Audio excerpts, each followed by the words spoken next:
চিনতে পারছে না। আবার কি বলছে? জামান দেখার সাথে সাথ কি? হ্যাঁ, জামান দেবের সাথে সাথ আছে।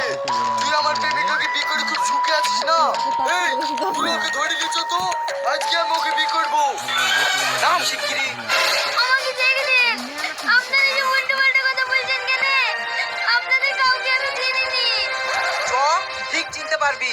ও ভাই, তুমি আমার বউকে টেনে নিয়ে যাচ্ছ কেনে? কি ব্যাপার খুলে বুঝবা তো? আমার টাকা আর মোটরসাইকেল। ওদিকে যা। আমার টাকা মোটরসাইকেল চুরি করলি চলে গেল। এই শালা, মোটরসাইকেল কিনে ধরতে পারিস? এটা তোর বলি যা। এই শালারা,